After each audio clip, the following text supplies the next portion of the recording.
대한민국의 노후가 흔들리고 있습니다. 북한이 탈취한 암호화폐, 그 돈은 이미 수조 원대에 이르고 국민연금과 증시까지 노리고 있습니다. 당신의 퇴직금, 아버지의 연금 계좌가 단 몇 초 만에 영원이 될 수도 있습니다. 하지만 이번엔 달랐습니다. 북한 해커들이 믿었던 그 알고리즘, 사실은 제가 만든 겁니다. 저는 그들의 공격을 동결시키고 국민 수천만 명의 노후를 지켜냈습니다. 지금부터 북한의 비밀 작전과 제가 막아낸 실체를 공개합니다. 저는 김지윤, 대한민국의 연구원입니다. 안녕하세요. 저는 김지윤입니다. 22살이고 KAIST에서 블록체인 보안 알고리즘을 연구하고 있어요. 아버지는 퇴역 군인이시고 어머니는 간호사십니다. 평범한 가정에서 자란 저였지만 코드 한 줄 한 줄에 온 힘을 쏟아왔죠. 그날도 여느 때처럼 연구실에서 밤늦게 논문을 다듬고 있었어요. 제가 개발한 보안 알고리즘이 국제학계의 주목을 받기 시작했거든요. 솔직히 말하면 설레기도 했고 떨리기도 했습니다. 제 연구가 정말 세상에 도움이 될 수 있을까 하는 기대감으로 가득했죠. 하지만 그때였어요. 연구실 서버 모니터링 화면에 붉은 경고등이 깜빡이기 시작한 거예요. 처음엔 단순한 시스템 오류인 줄 알았습니다. 그런데 자세히 들여다보니 심상치 않았어요. 외부에서 누군가 우리 서버에 접속을 시도한 흔적이 여러 개 발견된 거죠. 로그를 하나씩 추적해보니 소름이 돋았어요. 접속 시간도 이상했고 IP 주소 추적도 불가능했습니다. 마치 유령처럼 나타났다가 사라진 거예요. 누군가 제 연구를 노리고 있다는 생각이 머릿속을 스쳤죠. 하지만 그때는 몰랐어요. 이게 시작에 불과하다는 걸요. 그날 밤 집에 돌아가니 아버지가 거실 소파에서 뉴스를 보고 계셨어요. 평소보다 표정이 어두우셨죠. 아버지가 깊은 한숨을 내쉬며 텔레비전을 향해 중얼거리셨어요. 북한이 우리나라 국민연금을 노린다는 뉴스를 보시며 평생 모은 연금이 안전할지 걱정하고 계셨죠. 그 순간 가슴 한구석이 먹먹해졌어요. 아버지가 평생 나라를 위해 헌신하셨는데 노후마저 불안해하시는 모습이 마음 아팠습니다. 하지만 그때는 몰랐죠. 연구실에서 발견한 수상한 접속 흔적과 아버지의 걱정이 하나로 연결될 줄은요. 며칠 뒤 연구실에 충격적인 소식이 들려왔어요. 저보다 3년 선배인 박민수 선배가 해외 학회 출장 중에 갑자기 실종됐다는 거였죠. 싱가포르에서 열린 사이버 보안 학회에 참석하러 갔다가 호텔에서 사라진 거예요. 교수님도 연구실 동료들도 모두 당황했습니다. 박민수 선배는 성실하고 책임감 강한 분이었거든요. 갑자기 연락이 끊길 분이 아니었죠. 연구실 분위기가 무거워졌어요. 저 역시 선배가 걱정됐지만 한편으론 며칠 전 발견한 서버 침입 흔적이 계속 머릿속을 맴돌았습니다. 혹시 관련이 있는 건 아닐까 하는 의심이 들었죠. 그래서 더 깊이 파고들어 봤어요. 서버 로그를 밤새워 분석하고 침입자가 어떤 경로로 들어왔는지 하나하나 추적했습니다. 그러던 중 기묘한 걸 발견했어요. 침입자가 접근했던 폴더 중 하나에서 암호화된 파일을 찾은 거예요. 해독하는데 꼬박 이틀이 걸렸습니다. 그런데 그 안에 있던 내용을 보고 온몸이 얼어붙었죠. 비트코인 지갑 주소였어요. 그것도 수억 달러 규모의 거래 내역이 담긴 파일이었습니다. 처음엔 뭔지 몰랐어요. 그런데 인터넷으로 그 주소를 검색해보니 충격적인 사실이 드러났죠. 그 지갑 주소는 북한 라자루스 해킹 조직이 전 세계 거래소에서 탈취한 자금과 일치했어요. 언론에서 몇 차례 보도됐던 그 사건 말입니다. 머릿속이 하얘졌어요. 제가 개발한 보안 알고리즘이 오히려 해킹에 이용되고 있다는 생각에 온몸이 떨렸습니다. 박민수 선배의 실종도 이와 관련이 있는 건 아닐까 하는 불안감이 커졌죠. 하지만 그때는 몰랐어요. 박민수 선배가 단순한 피해자가 아니라는 걸요. 그리고 이 모든 게 저를 향한 거대한 음모의 시작이라는 것도요. 박민수 선배 실종 사건이 발생한 지 일주일 뒤였어요. 연구실에 낯선 두 명의 남자가 찾아왔습니다. 정장을 말끔히 차려입고 있었지만 왠지 모를 긴장감이 느껴졌죠. 그중 한 명이 조용히 신분증을 꺼내 보여줬어요. 국가정보원이라고 적혀 있었습니다. 순간 심장이 쿵쾅거렸죠. 드라마에서나 봤던 국정원 요원이 저를 찾아온 거예요. 연구실 한쪽 회의실로 자리를 옮겼습니다. 요원이 차분한 목소리로 설명하기 시작했어요. 북한이 제 알고리즘을 노리고 있다는 것부터 국민연금 시스템이 위험에 처했다는 것까지요. 저는 믿기지 않았어요. 22살 대학원생인 저에게 이런 일이 벌어질 줄이야. 하지만 요원이 보여준 자료들을 보니 현실이었습니다. 제가 며칠 전 발견한 비트코인 지갑 주소와 똑같은 것들이 국정원 자료에도 나와 있었거든요. 북한이 국민연금 시스템을 해킹해서 수조 원대 자금을 빼돌리려 한다는 얘기였어요. 그리고 제가 개발한 알고리즘이 그 과정에서 악용될 가능성이 크다는 거죠. 요원은 저에게 제안했습니다. 다음 달 싱가포르에서 열리는 국제보안 포럼에 한국 대표 연구원으로 참가해달라는 것이었어요. 공식적으로는 연구 발표지만 실제로는 북한의 자금 세탁 루트를 추적하는 임무를 맡아달라는 거였죠. 솔직히 두려웠어요. 22살에 이런 거대한 임무를 맡는다는 게 현실적으로 가능할까 싶었습니다. 하지만 그날 밤 아버지의 한숨소리가 계속 귓가에 맴돌았어요. 아버지가 평생 모은 연금, 그리고 수천만 국민의 노후 자금이 위험에 처했다고 생각하니 가만히 있을 수가 없었죠. 제가 막지 않으면 누가 막겠어요.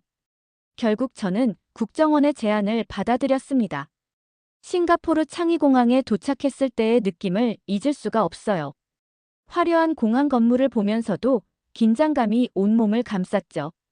국제사이버보안포럼이라는 거창한 무대에서 한국을 대표해 발표해야 한다는 부담감이 엄청났습니다. 포럼 회장은 마리나 베이 샌즈 근처의 대형 컨벤션 센터였어요. 전 세계에서 온 보안 전문가들이 모여든 곳이죠. 저는 공식적으로는 블록체인 보안 알고리즘에 관한 연구 발표를 하러 온 대학원생이었어요. 하지만 실제로는 북한 자금 세탁 루트를 추적하는 비밀 임무를 수행하고 있었습니다. 첫날 오리엔테이션에서 각국 참가자들을 만났어요.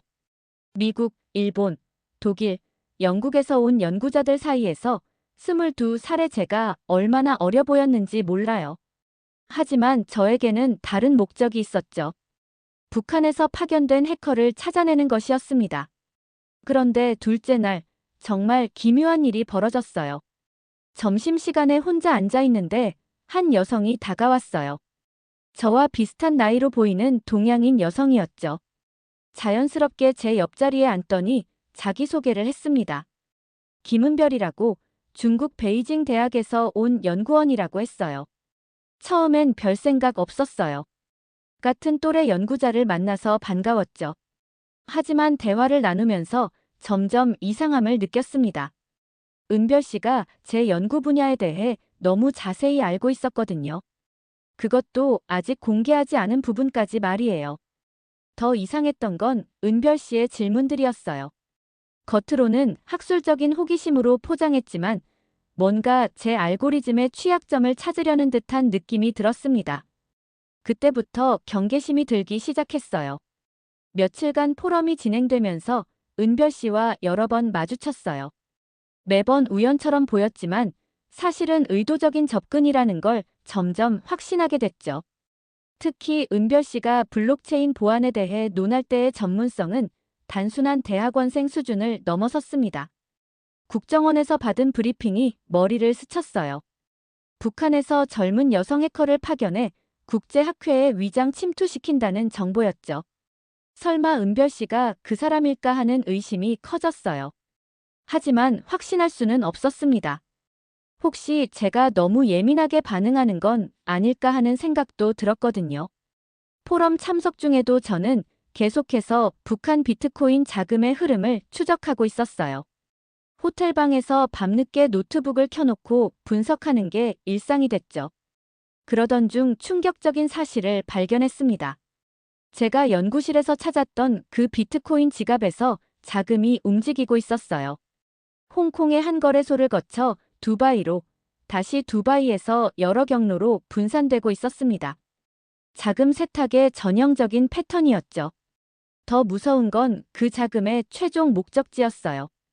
추적 결과 한국의 증권사와 국민연금공단 서버를 대상으로 한 공격 준비 작업이 진행되고 있었습니다. 코스피를 폭락시키고 연금 시스템을 마비시켜 경제 혼란을 일으키려는 계획이었어요. 그런데 더 충격적인 걸 발견했습니다. 증권사 보안 시스템을 뚫고 개인 계좌 정보를 확인하던 중 익숙한 이름을 발견한 거예요. 김종철. 제 아버지 이름이었습니다. 손이 떨리는 걸 멈출 수 없었어요. 아버지 계좌의 거래 내역을 확인해 보니 이미 해킹당한 흔적이 있었습니다. 잔고가 영원으로 표시되어 있었어요. 평생 모으신 연금이 한순간에 사라진 거죠. 화면 앞에 멍하니 앉아 있을 수밖에 없었어요. 이게 현실인가 싶었습니다. 제가 북한의 음모를 추적하고 있는 동안 정작 제 가족이 직접적인 피해를 당하고 있었던 거예요. 그 순간 모든 게 개인적인 일이 되어버렸어요. 더 이상 국가를 위한 임무가 아니었습니다. 제 아버지의 노후를, 그리고 수천만 국민의 미래를 지켜야 하는 절실한 싸움이 된 거죠. 은별 씨에 대한 의심도 더욱 확고해졌어요. 제 알고리즘에 대한 정보를 빼내려는 시도들, 그리고 계속되는 우연한 만남들. 이 모든 게 계획된 것이라는 확신이 들었습니다. 포럼이 끝나갈 무렵, 저는 결정적인 증거를 찾았어요.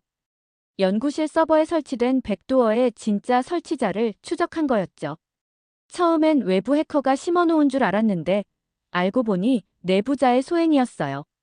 로그 분석 결과는 충격적이었습니다. 백도어를 설치한 건 박민수 선배였어요. 실종된 줄 알았던 선배가 사실은 북한과 내통하고 있었던 거죠. 더 놀라운 건 선배로부터 온 메시지였어요. 제 개인 이메일로 암호화된 메일이 도착했습니다. 해독해보니 섬뜩한 내용이었어요. 선배는 저에게 북한 쪽으로 붙으라고 종용했어요. 어차피 한국 경제는 무너질 운명이고 국민연금도 결국 바닥날 거라면서 말이에요. 차라리 미리 북한 편에 서서 안전을 보장받으라는 거였죠. 믿을 수 없었어요. 3년간 존경해왔던 선배가 배신자였다니요. 그 선배가 제게 연구 노하우를 가르쳐줬고 논문 쓰는 법도 알려줬는데 말이에요. 그 모든 친절이 저를 이용하기 위한 것이었다는 사실이 너무 충격적이었습니다. 선배의 메시지에는 더 끔찍한 내용도 있었어요. 제 아버지 계좌가 해킹당한 것도 북한의 경제 공격 계획도 이미 다 알고 있었던 거예요. 그러면서 저를 협박했습니다. 협조하지 않으면 더 큰 피해가 있을 거라고 했죠. 그 순간 분노가 치밀어 올랐어요. 제 가족을 위협하고 국민들의 노후를 볼모로 잡는 행위를 용서할 수 없었습니다. 더 이상 망설일 시간이 없었어요. 저는 반격을 시작하기로 결심했습니다. 은별 씨의 정체도 이제 확실해졌어요. 박민수 선배와 연결된 북한 해커 조직의 일원이었을 가능성이 높았거든요. 포럼에서의 모든 접촉이 저를 감시하고 정보를 빼내려는 작업이었던 거죠. 더 이상 당하고만 있을 수는 없었어요. 저는 제 알고리즘을 근본적으로 개량하기 시작했습니다. 북한이 제 연구를 악용하려 한다면 오히려 그들을 역공하는 무기로 만들어버리겠다고 결심했죠. 밤새워 코딩했어요. 기존 보안 알고리즘에 추적 기능과 차단 기능을 추가했습니다. 비트코인 지갑의 자금 흐름을 실시간으로 모니터링하고 수상한 거래가 감지되면 즉시 동결시키는 시스템이었어요. 가장 중요한 건 북한이 세탁하려던 비트코인 지갑들을 완전히 무력화하는 것이었습니다. 제가 추적해둔 수십 개의 지갑 주소에 대해 동시 공격을 감행했어요. 결과는 놀라웠습니다. 북한이 전 세계에서 탈취한 수억 달러어치 비트코인이 모두 동결됐어요. 더 이상 자금 세탁도 한국 경제 공격도 불가능해진 거죠. 동시에 국민연금 시스템의 보안도 강화했습니다. 제가 개발한 알고리즘을 적용해서 해킹 시도를 원천 차단했어요. 그리고 이미 피해를 당한 개인 계좌들, 제 아버지 계좌를 포함해서 모두 복구시켰습니다. 화면에서 아버지 계좌 잔고가 정상으로 돌아오는 걸 확인했을 때의 안도감은 말로 표현할 수 없었어요. 다행히 아버지는 아직 계좌 해킹 사실을 모르고 계셨거든요. 미리 복구해 놓아서 정말 다행이었죠. 국정원에서도 즉시 연락이 왔어요. 제 작업으로 북한의 대규모 경제 공격이 무산됐다는 소식이었습니다. 국민연금공단과 주요 증권사의 시스템이 모두 안전하게 보호됐다는 거였어요. 그 순간 깨달았습니다. 제 코드가 더 이상 연구실의 실험용 프로그램이 아니라 국민을 지키는 방패가 됐다는 것을요. 같은 기술이라도 누가 어떻게 쓰느냐에 따라 무기가 될 수도 방패가 될 수도 있다는 걸 몸소 체험했죠. 박민수 선배와 은별 씨, 그들의 음모는 완전히 무너졌어요. 제가 역공을 가한 순간 모든 계획이 수포로 돌아간 거였습니다. 정의가 승리한 순간이었어요. 한국으로 돌아온 뒤의 일들은 정말 꿈만 같았어요. 정부에서 제게 표창을 수여했고 언론에서도 큰 관심을 보였습니다. 22살 대학원생이 북한의 경제 테러를 막았다는 소식이 전국에 퍼졌죠. 하지만 저에게 가장 의미 있었던 건 아버지의 반응이었어요. 그날 저녁 집에 돌아가니 아버지가 거실에서 뉴스를 보고 계셨는데 텔레비전 화면에 제 모습이 나오고 있었어요. 아버지는 눈물을 글썽이며 저를 바라보셨습니다. 며칠 전까지만 해도 국민연금 해킹 뉴스를 보며 한숨 쉬시던 분이었는데 이제는 딸이 그 위기를 막았다는 사실에 자부심을 느끼고 계셨죠. 그 모습을 보니 제 마음도 뭉클해졌어요. 하지만 진짜 무대는 따로 있었습니다. 한 달 뒤 유엔 산하 국제 사이버 안보 포럼에서 특별 세션 발표자로 초청받은 거예요. 뉴욕 유엔 본부에서 전 세계 사이버 보안 전문가들 앞에서 제 경험을 공유하는 자리였죠. 유엔 총회장에 서는 순간의 떨림을 잊을 수 없어요. 수백 명의 각국 대표들과 전문가들이 저를 바라보고 있었습니다. 22살에 이런 무대에 서게 될 줄은 꿈에도 몰랐어요. 발표를 시작했어요. 제가 겪었던 모든 일들을 차근차근 설명했습니다.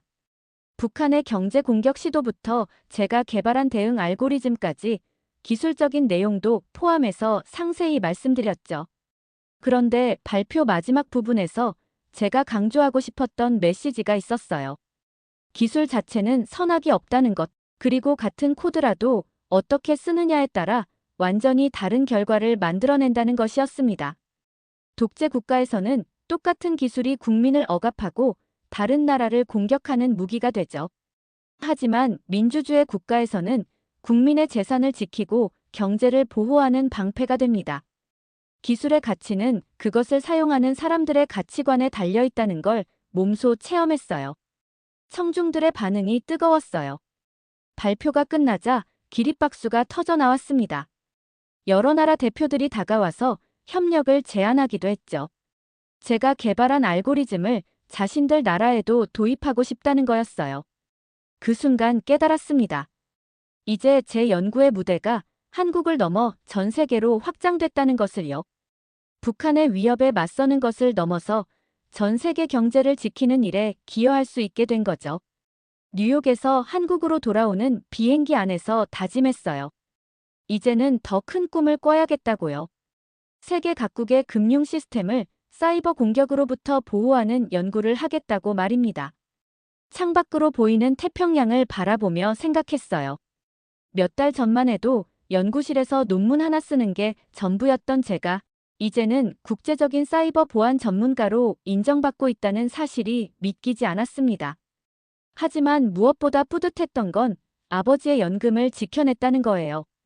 그리고 수천만 국민들의 노후 자금도 함께 보호할 수 있었다는 것이죠. 제 작은 코드 한 줄 한 줄이 이렇게 큰 변화를 만들어낼 수 있다는 걸 깨달았어요. 앞으로도 계속 연구하고 발전시켜 나가겠습니다. 사이버 공간에서 벌어지는 모든 불법적인 시도들로부터 선량한 사람들을 보호하는 것, 그게 제 사명이라고 생각해요. 기술의 힘으로 더 안전하고 공정한 세상을 만들어 나가겠습니다.